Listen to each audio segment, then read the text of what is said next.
Hey everyone, welcome back to NexGen News. I'm Trenton. And I'm Oscar. And this is NexGen News. We have a very special show for you today, including honoring 1 year since the start of quarantine. Wow, you're right. March 13, 2020 was my last day of school. Can't believe it's been a year. Right? Well, let's take a look back on our year and our top story. Hey Oscar, when our grandchildren in, 2070 read about the COVID-19 2020 pandemic, what do you think they'll learn? Our grandchildren? I'm not even close to having grandchildren. First, you need to have your own children, and then they need to have children. Hey, no, I know. Just hypothetically. Oscar, what do you think will make it into the history books? Oh, okay. Like, what are some of the most memorable moments of the 2020 COVID-19 pandemic? Yeah, that's a good way of looking at it. Okay, does it just have to be negative things, or can it be positive too? Both. Okay. I have some ideas, do you? I do, but you can start. One of the most grim milestones of the pandemic was the U.S. passing 500,000 COVID-related deaths in February 2021. That is a lot of lives lost. To help you understand the gravity of that number, 500,000, 500,000. Here are some facts to put into perspective. More Americans have died in 1 year in this pandemic than in all of World War II. Here's something else to consider. Did you know there are 525,600 minutes in a year? That's about one COVID death per minute for an entire year.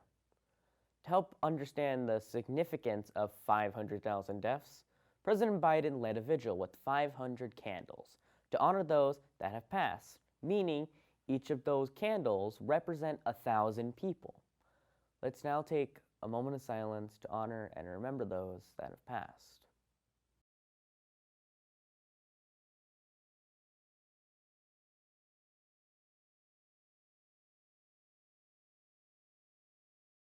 Thank you, everyone, and thank you, Oscar, for leading us in that moment of silence. That milestone of 500,000 deaths will unfortunately make future textbooks for sure. I agree. Okay, Trenton, what else about the pandemic will make the history books?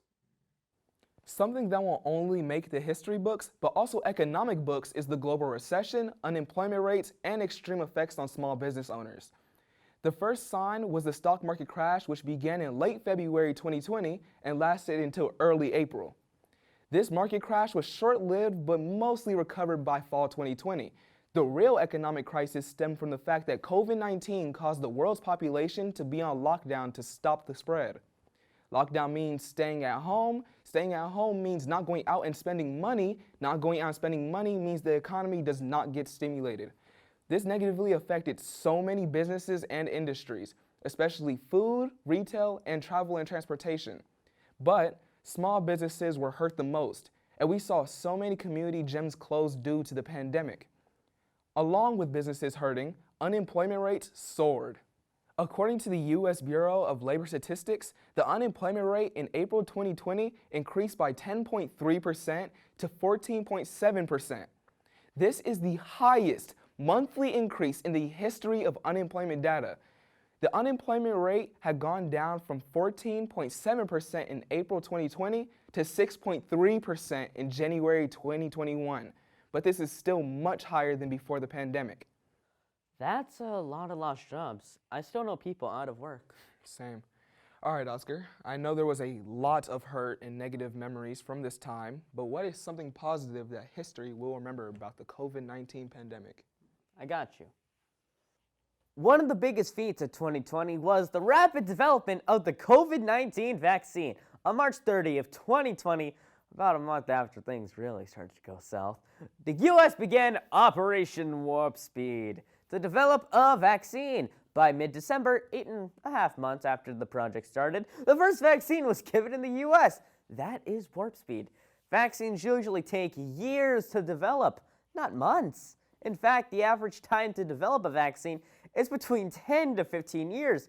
So 8.5 months is very impressive. People have been less impressed with the rollout of actually getting the vaccine into people's arms, but President Biden's goal is to have everyone get a vaccine that wants one by summer 2021. As a science nerd, I think vaccines are the coolest. It's like they turn you into a real-life superhero fighting off the viruses. They are cool. I know vaccines for kids are a whole other animal though, so stay tuned for that. All right, Trenton, what's one more thing that will make the history books? Well, let's see. It's gotta be virtual learning.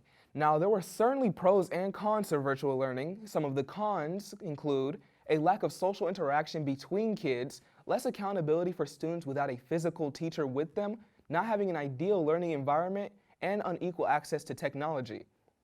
Virtual learning has been the hardest on low-income families. When schools closed in March 2020, students from low-income families had less access to technology and less reliable internet than students from high-income families, making participation in online learning more difficult. Although virtual learning for K-12 students is not ideal, it's not all bad either. The COVID-19 pandemic revolutionized education. In March 2020, when schools had closed, e-learning stepped up and filled a need. Suddenly, students could use technology to learn from anywhere. Well, anywhere with an internet connection, but the flexibility to learn from anywhere is pretty powerful, especially in college and higher education. As schools go back to learning in person, the question is, will online learning maintain its time in the spotlight? I guess we have to check future history books to see. Virtual learning. It was the best of times and the worst of times. Well, in 2070, whatever our grandchildren read in their history books about the COVID-19 pandemic, I hope they see the resilience and innovation that occurred during this once-in-a-generation global crisis. Yo, Oscar, I have a random question for you. Okay, shoot.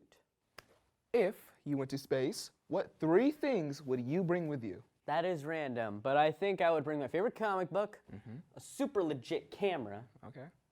and a bunch of freeze-dried ramen to eat. Love me some ramen, and it does need a fridge to stay good.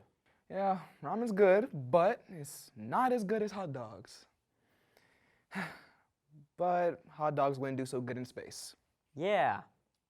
Imagine a bunch of hot dogs floating around at 0 gravity. Sounds like a dream to me. Okay, but why are we talking about going to space? Well, Oscar, perhaps soon you will have the opportunity to go to space. Space travel isn't just for astronauts anymore. Companies such as Virgin Galactic and SpaceX are bringing space tourism or space travel to the public.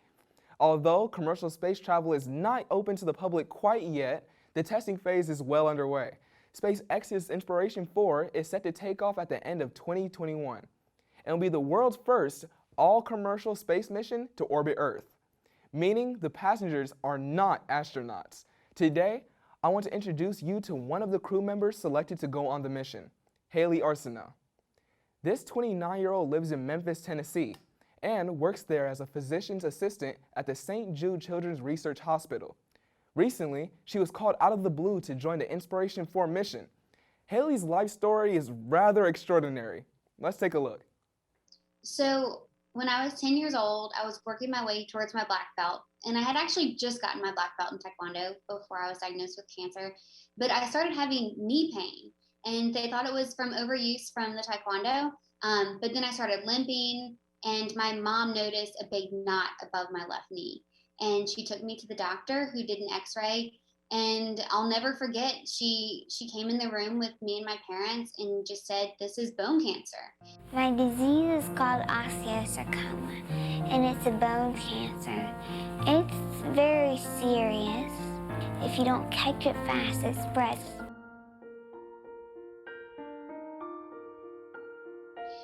I spent a year at St. Jude undergoing intense chemo and then also surgery to save my leg. And as difficult as that year was physically, it was the most meaningful year of my life. Like I said, extraordinary. Haley credits St. Jude's with saving her life and beating cancer. Now, she will not only be the youngest American to go to space, but also the first person to go to space with a prosthesis in her leg. That is an amazing story. You know what else I find amazing? That regular people, like you and me, will soon be able to just go to space. Like, hey Oscar, what are you doing this Saturday? Oh, I'm going to space. Well, it won't be quite that easy. You don't need to be an astronaut, but there is still some training required. Let's take a look. It'll start with the centrifuge training, like going around really fast to feel all the G forces. And then we're just going to prepare for any possible situation. We're going to spend a lot of time in the Dragon simulator. And then I'll get some additional preparation as I'm the medical officer of this flight. Oh man, I've been on one of those G-force centrifuge things at the county fair. Not for me or my stomach. Ooh. Well, Oscar, you have some time to work on that before commercial space travel opens to the public. Might I recommend eating a lot of hot dogs? Gives you a stomach of steel.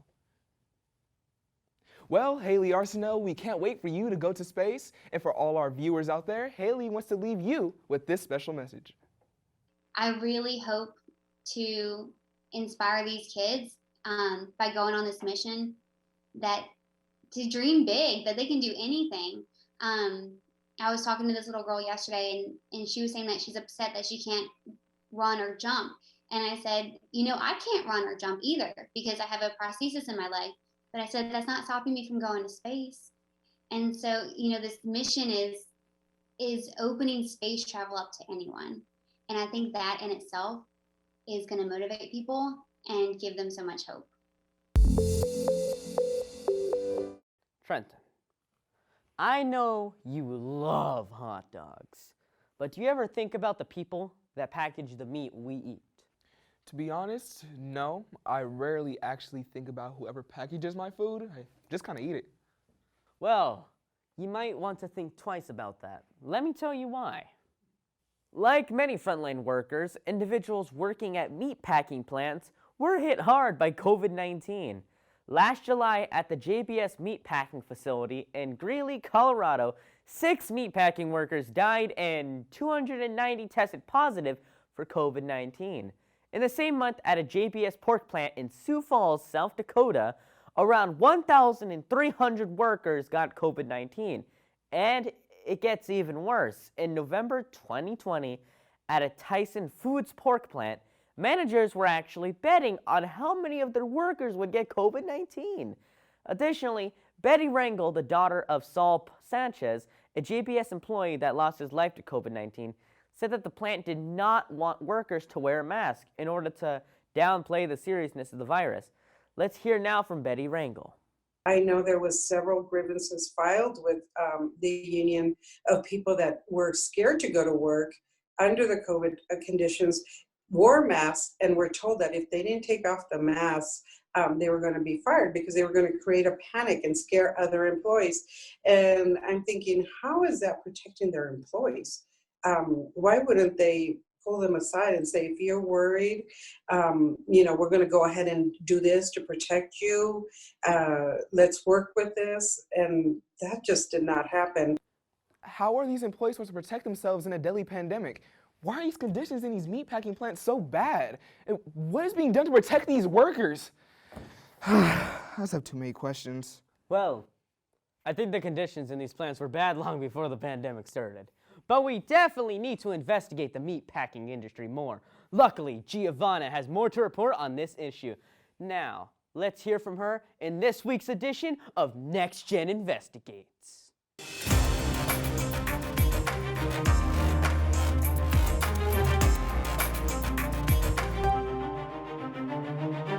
Hey NexGen News, Giovanna here for a special edition of NexGen Investigates. Today I'm going to take you behind the scenes of the meatpacking industry.